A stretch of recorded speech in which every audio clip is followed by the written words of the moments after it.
Doamnelor și domnilor, înainte de orice, Hristos a înviat, să aveți sănătate, să aveți putere de muncă, să aveți bucurie alături de cei dragi. Vedeți, suntem într-o zi și am intrat într-o săptămână în care, încă o dată, se dovedește că viața merge înainte. În loc să ne bucurăm să avem prelungirea săptămânii pascale și a evenimentului în sine, de luni ne-am rămas bun de la una din marile personalități creștine ale lumii și încă reiau ideea, viața merge înainte cu bune, cu rele, exemplele sunt și altele și plăcute și mai puțin plăcute. La noi vernisăm astăzi a doua expoziție de colecționar Ilie Călian.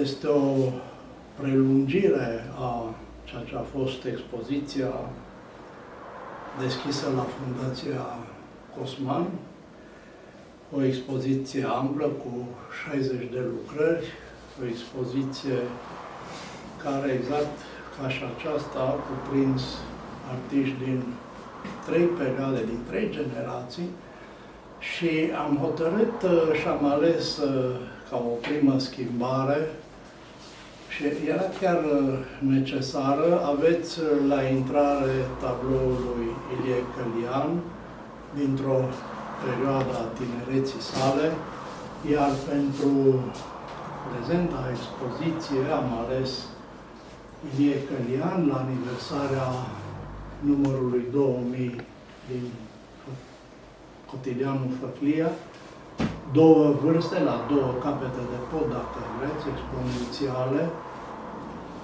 și cu atât mai mult am ales acest tablou gândindu-mă și pornind de la faptul că de-a lungul anilor colecția Ilie Călian a fost susținută material de către Ilie personal.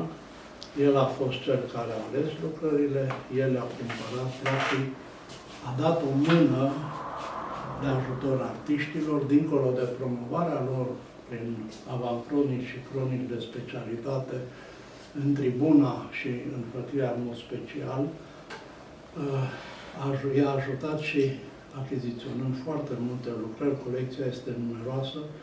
Trebuie să spun că și actul de selecție este, în acest caz, greu. De data asta am ales, cum se vede, pictură de șevalet, am ales ulei și am ales grafică, tot așa artiști vizuali din mai multe perioade de creație, dar, să zicem, dacă e să pornim, avem interbelic imediat primele 2-3 generații ale școlii de pictură până la revenirea denumirii de Institut de Artă și, pe urmă, generația 70 spre 80. Am optat pentru această imagine a lui Ilie la maturitate, pentru că avem, atât în Ilie cât și în Tomuleț, avem două nume de reprezentative pentru ce înseamnă arta vocațională în general, arta de a scrie și arta de a desena, de a picta. În orice caz, oameni, 2 vârfuri despre care întotdeauna s-a vorbit și se vorbește și acum la superlativ. Dacă e să intru și în biografia lui Ilie Călian, dincolo de... El devine corector al cotidianului Făclia încă de pe băncile facultății, student fiind, după care începe, am făcut-o, spuneam și la vernisajul de data trecută, am făcut o cercetare de aproape o lună la Biblioteca Academiei, pe cotidianul Făclia, pe mai multe perioade de timp, și primele semnături ale lui datează din 65 și sunt, surpriză, sunt semnături din social, din sfera socialului, tot felul de prezențe, nu neapărat de artă, prezențe sociale, construcții, ridicări de magazine, deschideri de magazine, studenți, elevi, e un amalgam de subiecte pe care le abordează pentru ca să-l descoper pe Ilie întâi în tribuna, apărându-i primele cronici vizuale și mergând, segmentul acesta vizual mergând în paralel cu teatrul, cronicile și avancronicile teatrale.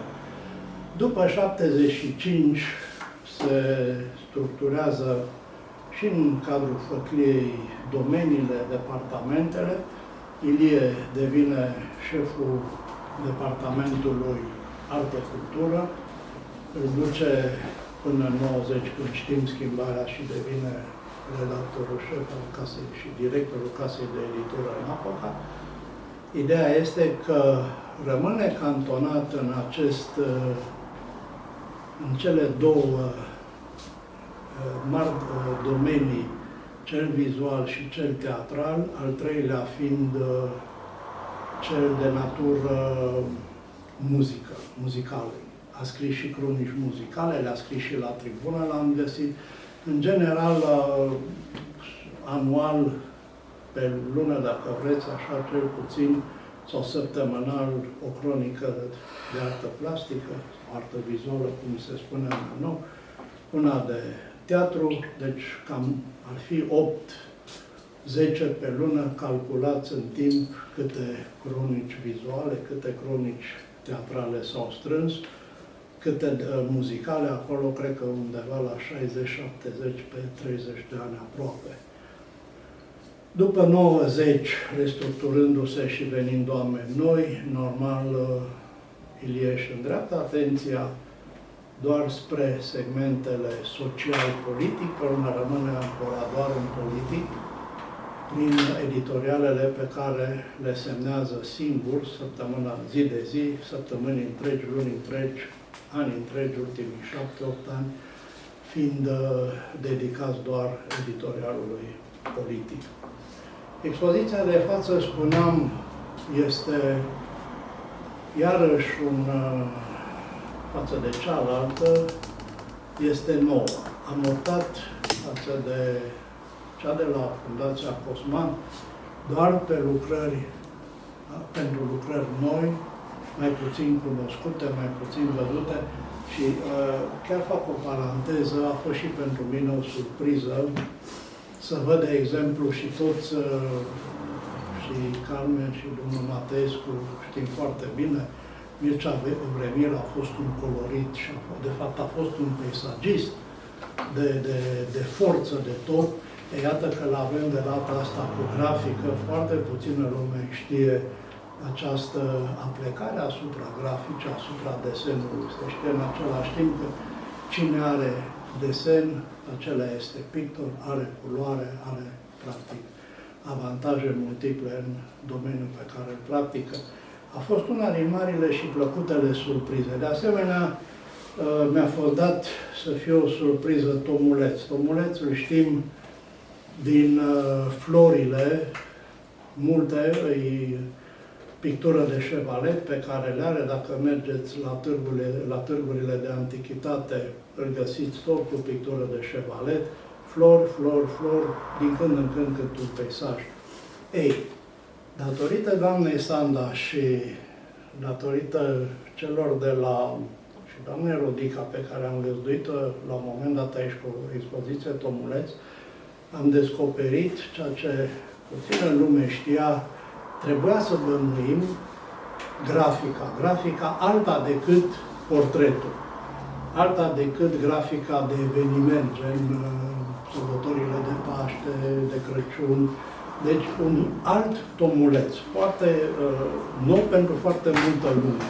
Și adevărul e că acest segment este în momentul de față foarte căutat. E bine să ai în colecție perioade și stiluri diferite de abordări vizuale, deci de la pictura de șevalet cu care eram obișnuiți, sau caricatura sportivă, pentru toate domeniile și disciplinele sportive, fotbal, basket, handbal, volei, atletism.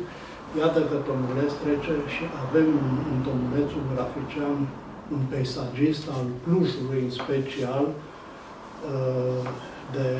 de mare finețe, de atent la detalii. Este o cu totul și cu totul altă mână. În același timp eram obișnuiți la un moment dat să o vedem și ultimele prezențe ale Emanuelei Botiș au fost de pictură. Ciuda, ea termină tapiserie. Aici avem o tapiserie Emanuela Botiș din primele ei perioade de creație. Și iată cum expoziția de față îmbogățește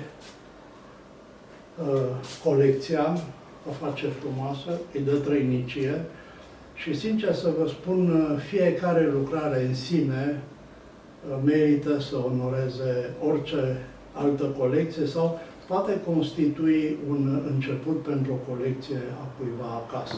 Pentru că fiecare, repet, ajunge să vorbesc despre Vremir, pe care știe lumea ca un pictor, un iubitor al peisajului și numai ulei.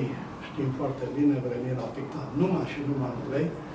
Iată că acum îl vedem ca și grafician, lucru mai puțin către deloc cunoscut. Gheorghiță este știut, ceilalți artiști au cota lor, sunt cunoscuți. Dar, repet, nu mai zic de aceasta care este domnul Joască, care, sincer, o poți privi și te poți dimineața soare înaintea ochilor. Avem pictori reprezentativi din perioade reprezentative ale școlii clujene de pictură și de grafică. Eu mă opresc aici, dacă Sanda vrea să ne spună ceva legat de expoziție. Legat de expoziție, nu prea o să suplimentez cu nimic. Ai spus cam tot ce se putea spune în legătură cu omul de cultură care a fost Ilie Călian. Vreau doar să spun că această colecție este mult mai mare a lui Ilie. Avem încă cel puțin vreo 40-50 de tablouri, nu le-am numărat, care le avem în afară de acestea. Și poate că într-un viitor apropiat o să le aducem și pe acelea să le vadă lumea. Vreau doar în mod deosebit să mulțumesc redacției că ne-ați permis mie și la George să îl aducem pe Ilie din nou acasă la el, că el era acasă aici, prin aceste tablouri. Și bineînțeles lui Demostene, care la fiecare vernisaj, mă rog, este al doilea, pune foarte mult suflet în ceea ce privește amintirea lui. Vă mulțumesc! Mai vreau să adaug ceva, dacă sunteți și îmi permiteți. Ilie Călian, în momentul în care începe să scrie arta plastică, cronicile și avancronicile, la muzeu, Galeria Mică, nu erau multe galerii, știm foarte bine, Galeria Mare de pe fostă 6 martie, mică din centrul respectiv Muzeul de Artă. Ilie Călian începe să scrie într-o perioadă în care în arta vizuală era scrisă de Negoiță Lăptoiu, Alexandra Rus, doamna Drăgoi, Vasile Radu. Deci avea în spate era în spate, dacă vreți, o armată de critici de specialitate. Ilie se integrează și este integrat de către respectiv în comunitate, devine unul de-a lor, Ilie ajunge să meargă cu ei, alături de ei, la toate marile evenimente și știm, de multe ori am fost și cu Teo, ne întâlneam în expoziții și îl vedeam alături de ei, chiar și luând cuvântul, completând. A fost o stare extraordinară și Ilie, zic, preluând ideea Sandă Ilia, este acasă aici, a revenit și aici rămâne, asta este casa lui, dar în același timp putem extrapola și spune că Ilia a fost acasă și la Muzeul de Artă, și în Galeria Mare, și în Galeria Mică a Uniunii Artiștilor Plastici. Este extraordinar să ai și să trăiești acest sentiment al lui acasă, aici, acasă. Este fantastic. Mulțumesc frumos! Mulțumesc,